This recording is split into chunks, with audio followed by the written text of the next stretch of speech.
दोस्तों कोई कितना भी उधार क्यों ना मांगे, लेकिन सावन के महीने में ये 4 चीजें गलती से भी किसी को ना दे, नहीं तो भोलेनाथ आपका साथ छोड़कर जा सकते हैं। दोस्तों सावन के महीने का हर एक दिन बहुत शुभ और मंगलकारी माना जाता है। सावन का हर एक दिन उतना ही पवित्र माना जाता है जितना कि पवित्र गंगा जल। सावन का महीना भगवान भोलेनाथ की शक्ति का महीना माना जाता है और सावन महीने में जितना ज़्यादा हो सके सारे कामों का त्याग कर यदि कोई भक्त विशेष तौर से भगवान भोलेनाथ को प्रसन्न करने में लग जाता है तो उसकी कुंडली के वारे न्यारे हो जाते हैं। साक्षात भगवान भोलेनाथ उसके जीवन में प्रवेश करते हैं और भोलेनाथ का उसके घर में आगमन हो जाता है। इसी वजह से सावन का विशेष महत्व रहता है। दोस्तों इसी तरह सावन के बारे में बताया जाता है कि जिस प्रकार आप अच्छे कार्य करके भोलेनाथ को प्रसन्न कर सकते हैं, तो दूसरी चीज़ है कि सावन के महीने में कुछ चीज़ें करने के बारे में कतई मना किया जाता है। इन चीज़ों का यदि आप सावन के महीने में पालन करते हैं तो परिवार में खुशियाँ रहती हैं, अन्यथा आपको दुखद प्राप्ति भी हो सकती है।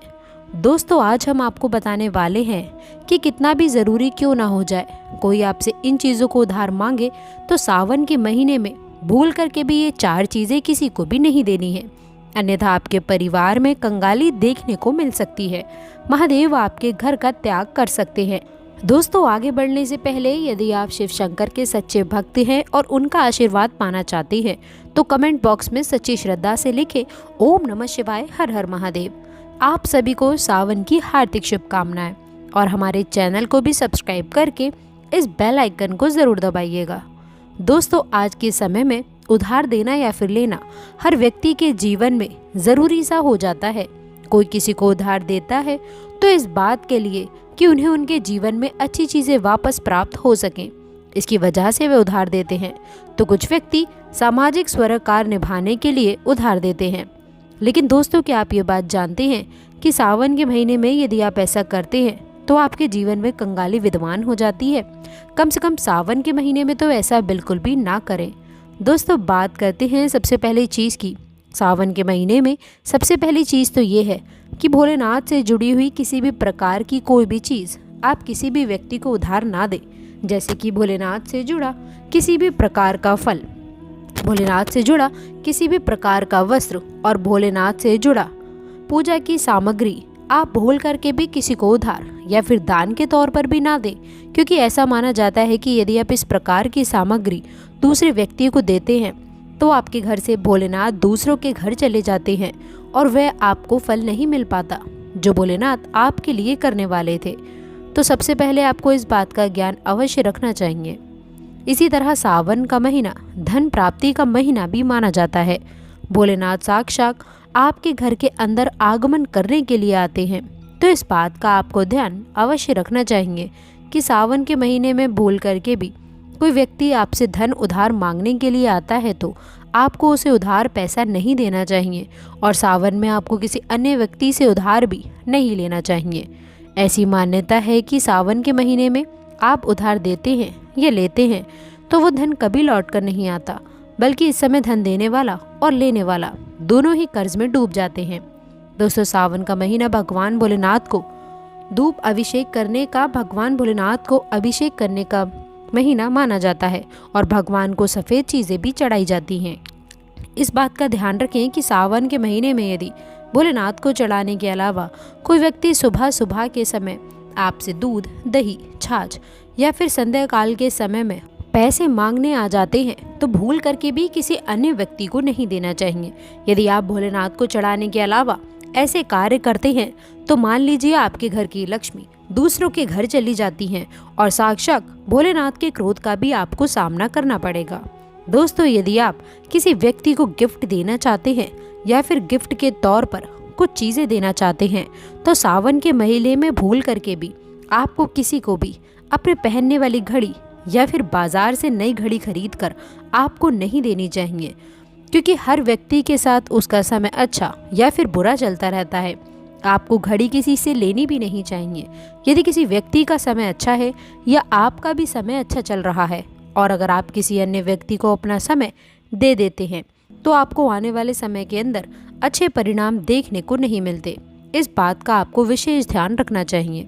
दोस्तों सावन के पवित्र महीने में कुछ चीज़ें ऐसी भी होती हैं जो आपके घर की सुख समृद्धि से जुड़ी होती हैं।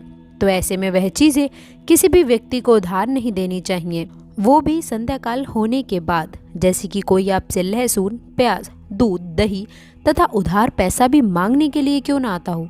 जब सूर्य उदय होता है सावन के समय सुबह सुबह या फिर सूर्यास्त हो जाता है, तब ऐसे में इन दोनों समय में आपको घर की समृद्धि दूसरों को भूल करके भी नहीं देनी चाहिए। माना जाता है कि अगर आप ऐसा करते हैं तो घर की सुख समृद्धि तथा माँ लक्ष्मी दूसरों के घर चली जाती हैं और आपको उसका अच्छा परिणाम देखने को नहीं मिलता है। दोस्तों सावन के पवित्र महीने में आपको इन बातों का ध्यान अवश्य रखना चाहिए। दोस्तों जो दान पुण्य से जुड़ी हुई होती हैं, इन चीज़ों का विशेष ध्यान रखें। दान पुण्य करना हिंदुस्तान की परंपरा रही है। हर व्यक्ति दान पुण्य करके सावन के पवित्र महीने का लाभ उठाता है। लेकिन सावन में आपको 2 प्रकार के वस्त्र ना तो खरीद कर लाने चाहिए और ना ही किसी व्यक्ति से लेने चाहिए और ना ही किसी व्यक्ति को देना चाहिए। उसके अंदर पहली चीज़ तो होती है काले और सफ़ेद कपड़े। आप विशेष रूप से ध्यान रखें कि भूल करके भी किसी सुहागिन महिला को सफ़ेद कपड़े उधार या फिर दान दक्षिणा के तौर पर नहीं देना चाहिए। माना जाता है कि अगर आप ऐसा करते हैं तो उसके वैवाहिक जीवन को ये प्रभावित करता है और वैवाहिक जीवन में दुख आ जाते हैं। तो इसी वजह से इसका ध्यान रखना चाहिए। दोस्तों विशेष तौर पर काले कपड़े आप किसी को भी दान के तौर पर या उधार के तौर पर सावन के महीने में नहीं देना चाहिए। ऐसी मान्यता है कि अगर आप ऐसा करते हैं तो सामने वाले व्यक्ति के जीवन पर कंगाली आ जाती है और देने वाले व्यक्ति के जीवन में राहु दोष लग जाता है और साक्षात भोलेनाथ उस व्यक्ति से क्रोधित होने लगते हैं। तो इस बात का ज़रूर ध्यान रखना चाहिए। दोस्तों महिलाओं की आदत होती है कि जब रसोई के अंदर किसी प्रकार का सामान कम या ज़्यादा होता है तो अपने आस पड़ोस में मांगने के लिए आ जाते हैं। तेल, घी या फिर अपने घर की हल्दी, ये तीनों चीज़ें सौभाग्य का प्रतीक मानी जाती हैं। जिस घर में ये चीज़ें होती हैं माना जाता है कि सावन के महीने के बाद उसके घर में सुख समृद्धि बनी रहती है। तो सावन के महीने में अपने घर से किसी को भी भूल करके भी इस प्रकार की चीज़ें आपको उधार ना तो देनी चाहिए और ना ही लेनी चाहिए। अगर आप ये गलती करते हैं तो देखते ही देखते आपके परिवार पर दुखद परिणाम देखने को मिल सकते हैं और आपके घर की सुख समृद्धि दूसरों के घर चली जाती है। दोस्तों सावन के महीने में बासी रोटी दान नहीं करनी चाहिए, ना ही किसी जानवर को खिलानी चाहिए। बासी रोटी हमेशा बासी ही कहलाती है। इसलिए अगर आप भोले बाबा की कृपा पाना चाहते हैं तो ऐसे में ताज़ी रोटी तथा ताज़े बने चावल ही खिलाने चाहिए। इससे भगवान भोलेनाथ बहुत खुश होते हैं। दोस्तों सावन के महीने में अगर आप किसी व्यक्ति को दान देने की सोच रहे हैं तो आप नए कपड़े दे सकते हैं, लेकिन ध्यान रखें कि काले और सफ़ेद कपड़े ना दें। जो आपके अपने पहने हुए और अपने पुराने कपड़े भूल करके भी किसी को दान के तौर पर या फिर पहने हुए कपड़े किसी को भी ऐसे ही नहीं देने चाहिए। माना जाता है कि अगर आप अपने पहने हुए कपड़े किसी अन्य व्यक्ति को देते हैं तो याद रखिए आपके पहने हुए कपड़ों के साथ आपकी समृद्धि जुड़ी होती है और अगर वो दूसरों के घर चली जाती है तो आपको कंगाली या फिर इस प्रकार की चीज़ों का सामना करना पड़ता है जो आपके परिवार के लिए अच्छे नहीं होते। तो हमेशा इस बात का ध्यान रखें, अपने पहने हुए कपड़े कभी किसी को ना दें। आप चाहें तो सावन में बाजार से नए कपड़े खरीद कर दान दे सकते हैं। दोस्तों सावन का महीना सुहाग के लिए विशेष मान्य है। तो किसी भी सुहागिन महिला की माता लक्ष्मी से जुड़ी हुई चीज़ें जो सुख समृद्धि को बढ़ाती हैं और यही चीज़ें माँ लक्ष्मी को भी आमंत्रित करने का कार्य करती हैं, तो ऐसी चीज़ों से जुड़ी हुई कोई भी वस्तु आपको किसी भी महिला को नहीं देनी चाहिए। सुहागिन महिलाएं विशेष तौर पर ध्यान रखें कि अपने माथे पर लगाने वाला सिंदूर अर्थात गले में धारण करने वाला मंगलसूत्र और तीसरी चीज़ अपने पैरों में पहनने वाली पायल और चौथी चीज़ पैरों का बिछुआ और चूड़ी सुहाग का प्रतीक मानी जाती हैं। दोस्तों ये 5 चीज़ें किसी भी सुहागिन महिला को भूल करके भी ऐसे ही चाहे आपकी बहन ही क्यों ना हो पहनने के लिए नहीं देनी चाहिए और ना ही किसी अन्य महिला की पहनने के लिए आपको लेनी चाहिए। इस बात का आप ध्यान रखें तो निश्चित तौर पर आपको इसके प्रभाव देखने को मिलेंगे और देखते ही देखते भोलेनाथ की विशेष कृपा भी आपको देखने को मिल जाएगी। दोस्तों जो व्यक्ति सावन के महीने में डेली वाले नमक को भी दान करता है तो उसके वारे न्यारे हो जाते हैं।